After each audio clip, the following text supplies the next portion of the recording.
నమస్తే. జై శ్రీరామ్. మనం ఎన్నో విశిష్టమైనటువంటి కార్యక్రమాలు మెగా నైన్ భక్తి ద్వారా చేస్తూ ఉన్నాం. మీ నుంచి కూడా విశేష స్పందన లభిస్తుంది. ఈ వాతావరణం చూస్తుంటేనే మీకు తెలుస్తుంది. సంక్రాంతి వచ్చేసింది. సంక్రాంతి వచ్చింది అంటే ముంగిళ్ళల్లో, లోగిళ్ళలో, ఇంట్లో పిల్లలు, పెద్దలు ఒకరు కాదు. ప్రతి ఒక్కరికి సంబంధించిన పండుగ ఈ సంక్రాంతి పండుగ. ఈ సంక్రాంతి పండుగ అసలు ఏ విధంగా మొదలవుతుంది అనే దగ్గర నుంచి మొదలుపెట్టి భోగి విశిష్టత గురించి వివరించే ప్రయత్నం చేస్తాను ఈ వీడియోల ద్వారా. ప్రతి వీడియోని మొదటి నుంచి చివరి వరకు చూడండి. ముఖ్యంగా ప్రేక్షకులకి ఒక చిన్న విన్నపం. ఈ నూతన సంవత్సరంలో అంటే ఈ 2026 సంవత్సరంలో వచ్చే అత్యంత పెద్ద పండుగ జనవరిలో జరుపుకునే మన ఈ పండుగ సంక్రాంతి పండుగ. మరి ఇక్కడి నుంచే మా సబ్స్క్రైబర్స్ ప్రతి ఒక్కరూ కూడా మీ వంతు కృషిగా ప్రతి ఒక్కళ్ళకి షేర్ చేయండి ప్రతి వీడియోని. దాని ద్వారా మన తెలుగుదనాన్ని, మన సంస్కృతిని ఎల్లలు దాటించిన వారవుతారు. తప్పకుండా ఈ ప్రయత్నం చేస్తారనే సదుద్దేశంతో ఉత్తరాయణానికి, దక్షిణాయనానికి సంబంధించిన విశిష్టతలు, ఏ పనులు చేయాలి, ఏవి చేయకూడదు, ఎందుకు చేయాలి, ఈ విషయాలన్నీ వివరిస్తారు. మనందరికీ సుపరిచితులు, నాకు చాలా ఆప్తులు. నేను కార్యక్రమం అనగానే నాకన్నా ఎక్కువ ఉత్సాహంతో చేసే వ్యక్తి ఎవరైనా ఉన్నారు అంటే రఘుప్రియ గారు. చాలా సంవత్సరాలుగా ట్రావెల్ చేస్తున్నాం. నాకు తెలిసి ఇది మూడో పండుగ అనుకుంటాను, సంక్రాంతి పండుగ రఘుప్రియ గారితో ఈ కార్యక్రమాలు చేయడం. చాలా సంతోషంగా ఉంది. మెగా నైన్ భక్తి ప్రేక్షకులకు మరొక్కసారి సంక్రాంతి శుభాకాంక్షలు తెలియజేస్తూ భోగి విశిష్టత అలాగే ఉత్తరాయణం దక్షిణాయనానికి సంబంధించిన వివరాలు తెలుసుకునే ప్రయత్నం చేద్దాం. నమస్కారం. నమస్తే. మీకు ప్రేక్షకులకు జై శ్రీరామ్. మన తెలుగు పండగలకు సంబంధించి శుభాకాంక్షలు. చాలా చక్కగా చెప్పారు. ఇక భోగి గురించి వివరించే ముందుగా అసలు ఉత్తరాయణం యొక్క విశిష్టత ఏమిటి, దక్షిణాయనం యొక్క విశిష్టత ఏమిటి, ఏ పనులు చేయాలి, ఏ పనులు చేయకూడదు ఈ కాలంలో, అసలు ఎందుకు సంక్రాంతి ఈ పీరియడ్ లోనే జరుపుకుంటారు, ఈ విషయాలన్నీ చెప్పండి. తప్పకుండా. అసలు ప్రారంభంగా మొదలు పెడితే ఇది మనకి సంక్రాంతి మనకి ఈ పుష్యమాసంలో వస్తుంది. పౌష్యలక్ష్మి అంటారు. అంటే రైతులకు సంబంధించిన పండగ సంక్రాంతి. భోగి, సంక్రాంతి, కనుమ, ముక్కనుమ అది ఈ మాసంలో మనకి వస్తుందన్నమాట. అయితే దానికన్నా ముందు మనం అనుకోవాల్సింది ఏంటంటే ఈ సంక్రాంతికి లేదా అంటే అసలు ఈ మాసంలో జరిగే మన తెలుగు పండగలకి ప్రప్రధానమైన సూత్రధారుడు సూర్యుడు. ఇది సౌరమాన ప్రకారం భాస్కరుడు మనకి కనిపించే దైవం అన్నమాట. ఆయన అన్ని ఇస్తాడు, ఏదివ్వడు అన్ని ఇస్తాడు. అయితే ఆయనకి సంబంధించిన మాసమే ఈ మాసం అన్నమాట. మనకి ధనుర్మాసం సగం తర్వాత పుష్యమాసంలోకి వెళ్ళిపోతాము. అయితే మనకి ఇంకొక అదృష్టం ఏంటి తెలుసా అండి, 2026 కూడా సూర్యుడి అధిపతి. 2-0-2-6 ఇవన్నీ కలిపితే వచ్చేది ఒకటి. ఈ ఒకటికి అధిపతి సూర్యుడు అనమాట. అంటే ఇంకా మరిన్ని విశేషమైన ఫలితాలు ఇస్తాడు ప్రతి ఒక్కళ్ళకి కూడా. మేషాది ద్వాదశ రాశుల వారి అందరికీ కూడా అన్ని రకాలుగా చాలా చక్కగా ఉండబోతోంది 26.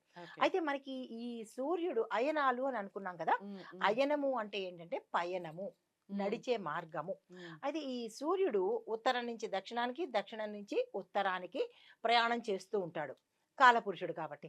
అయితే ఈయన ప్రయాణం చేసేటప్పుడు ఉత్తరం వైపుకి వంగి, అంటే మన భూమధ్య రేఖకి 23.5 డిగ్రీలకు ఎటువైపు వెళ్తాడో, అంటే ఉత్తరం వైపు వెళ్ళినప్పుడంతా ఆ సమయము 6 నెలల పాటు ఉత్తరాయణం అంటారు, ఉత్తరాయణ పుణ్యకాలం అంటారు. తర్వాత మనకి ఇటువైపు తిరిగినప్పుడు దక్షిణం వైపు ఆయన గుర్రం మీద పరిగెడుతున్నప్పుడు వచ్చేదేమో దక్షిణాయనం అనమాట. అంటే మనకి ముందు వెళ్ళిపోయింది కదా, అది దక్షిణాయనము. దక్షిణాయనాన్ని మనము పితృకాలము అంటారు. పితృతర్పణాల కోసం వాడేది, పితృ దేవతలకు సంబంధించినటువంటి సమయాలు. ఇదేంటంటే పుణ్యకార్యాలకు సంబంధించినటువంటి సమయాలు, పండగలు, పెళ్లిళ్ళు, పేరంటాలు అన్ని వస్తుంటాయి. అయితే ఈ సూర్యుడు మనకి ఈ మాసంలో ప్రతి నెల మనకి మేషాది ద్వాదశ రాశుల వారికి పైన అవుతూనే ఉంటాడు. మేషరాశిలోకి, వృషభ రాశిలోకి ఇలాగా ప్రయాణం చేసుకుంటూ ఈ సమయంలో మనకి మకర రాశిలోకి ప్రవేశం చేశాడు. ఆయన వచ్చిన మాసం కాబట్టి ఇది ఆ సమయంలో వచ్చిన ప్రప్రదమైన పండుగ తెలుగువారి పండుగ సంక్రాంతి పండుగ. సంక్రాంతి పండుగ. అయితే దీన్ని పూర్వం మనకి సంక్రాంతి పండుగకి ఎందుకు ఇంత విశిష్టత వచ్చింది అంటే కనుక ఉమ్, అది ముఖ్యంగా రైతుల పండగ అంటారు. ఉమ్, అయితే ఉమ్, దానికన్నా ముందు మనం ఈ ఉత్తరాయణ పుణ్యకాలం గురించి ముందు చెప్పుకుందాం. ఉమ్, ముందు సూర్యుడు గురించి చెప్పిన తర్వాత అవును. అప్పుడు మనం సంక్రాంతిలోకి వెళ్దాం. ఉమ్, ఉమ్, అయితే ఈ సమయంలో మనము సూర్యుడితో పాటు ఇంద్రుణ్ణి కూడా పూజించాలి ఓకే. ప్రతి ఒక్కళ్ళు. కానీ ఎవరు ఇంద్రుణ్ణి ఇంద్రుడి గురించి పూజించట్లేదు, మాట్లాడరు. ఉమ్. మాట్లాడరు. కానీ నాకు మనము ఇంద్రుడు అనగానే అంటే పండగ సందర్భంగా చెప్తున్నాం కాబట్టి ఇంద్రుడు ఆ, అనగానే అందరికి గుర్తొచ్చే ఒక సినిమా అండి. ఇంద్రజ జగదేక వీరుడు అతిలోక సుందరి. అవును. ఉమ్. అవును. ఇంద్రుడి నేను కూతురు ఇంద్రుడి అన్నట్టు. పుత్రికని అని. అవును. ఉమ్, అయితే ఇంద్రుడు పండగ అంటే పంటలకి ప్రధానము, రైతులకి పూజించవలసిన దైవము. ఈ రైట్. సమయంలో మనం ఉమ్, ఇద్దరిని పూజించాలి ఉమ్, మిగతా దేవుళ్ళతో పాటు.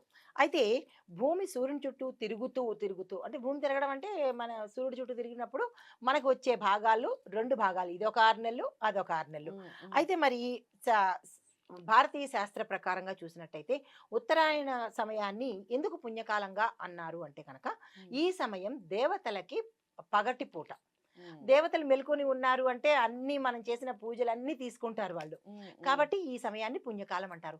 ఎందుకు మనకి భీష్ముడు ఉన్నారా, ఉమ్, ఆయన అంపశయ్య మీద పడుకుని కృష్ణ భగవానుడిని అడిగాడు, నాకు కొంత సమయాన్ని, ఆయనకి స్వచ్ఛంద మరణం కదా. అవును. అయితే నేను ఉత్తరాయణ పుణ్యకాలం వరకు ఈ అంపశయ్య మీదే పడుకుంటాను. ఉమ్, ఉత్తరాయణ పుణ్యకాలంలో మనకి రాబోతోంది భీష్మ ఏకాదశి అని. ఉమ్, ఉమ్, ఏకాదశి రోజు ఆ ఉత్తరాయణ పుణ్యకాలంలోనే నేను కాలం చేస్తాను అన్నప్పుడు ఉమ్, కృష్ణుడు తదాస్తు అన్నాడు. తదాస్తు అంటారు. ఇప్పటి వరకు కూడా ఆయనే అంపశయ్య మీద పడుకుని ఉత్తరాయణం కోసం వెయిట్ చేశాడు. అంటే ఇది ఎంత పుణ్యకాలము అంటే దాని విశేషమే అంటే ఇక్కడ చెప్పలేము అసలు. నాకు ఒక చిన్న అనుమానం ఏమిటి అంటే ఏమిటది?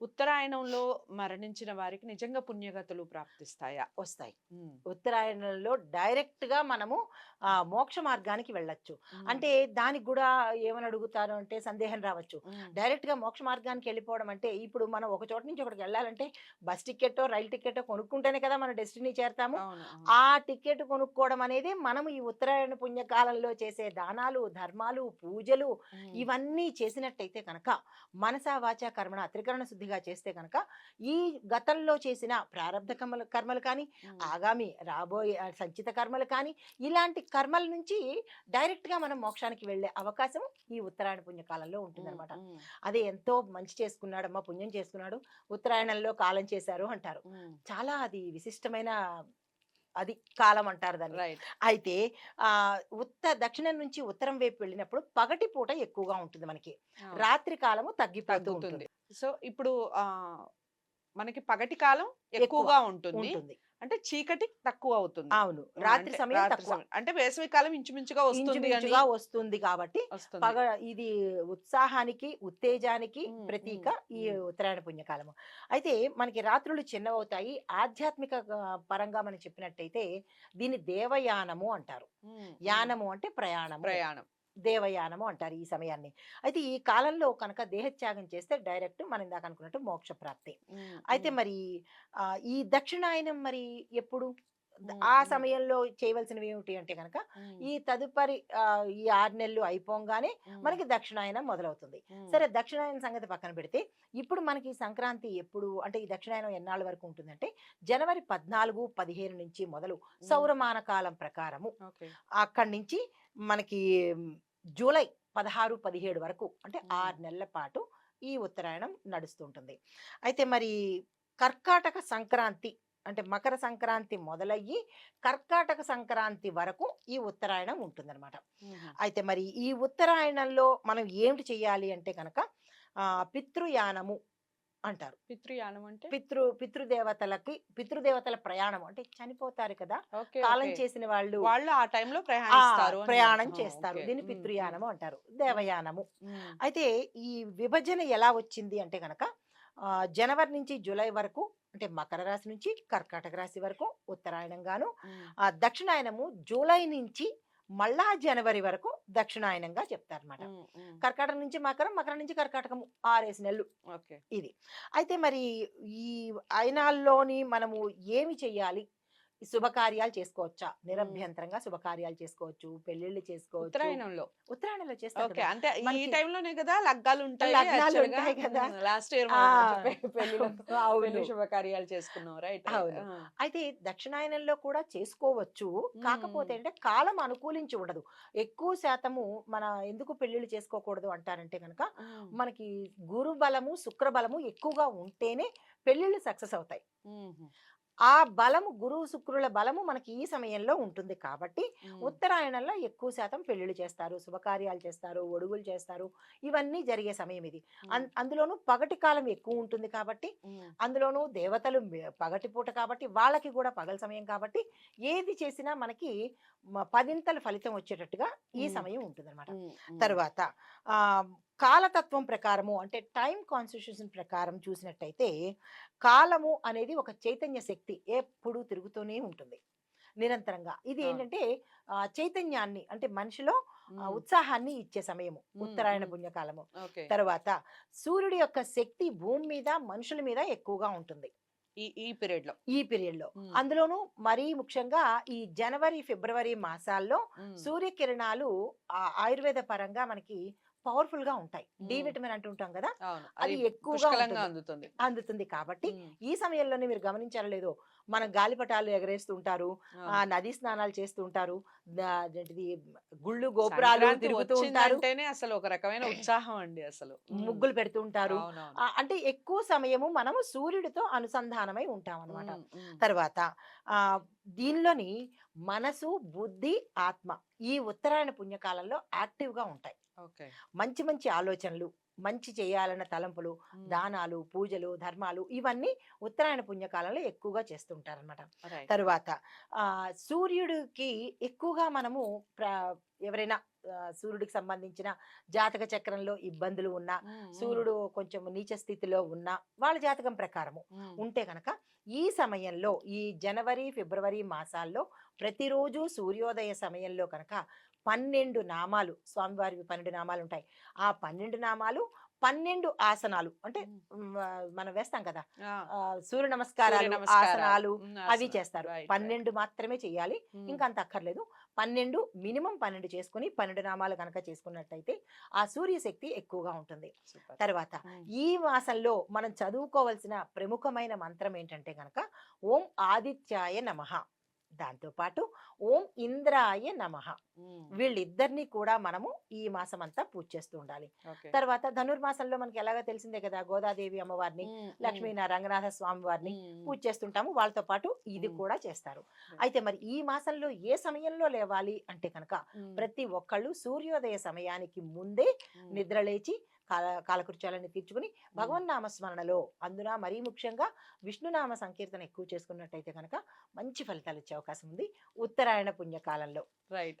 సో అంటే మీరు చెప్పిన దాన్ని బట్టి ఈ ఉత్తరాయణం అంతా కూడా ప్రేక్షకులకి అసలు శుభ ఫలితాలు, మీరు చేసేటటువంటి ప్రతి పనిలోనూ విజయం వచ్చేస్తుంది. తూచా తప్పకుండా చెప్పిన ప్రతిదాన్ని కూడా పాటించడం వలన 100% రిజల్ట్ ఉంటుంది. ఈ ఉత్తరాయణం అంతా అందరికీ మంచి జరగాలని మనస్ఫూర్తిగా కోరుకుందాం. వీడియోని అందరికీ షేర్ చేయండి, లైక్ చేసి ఛానల్ని సబ్స్క్రైబ్ చేసుకోండి.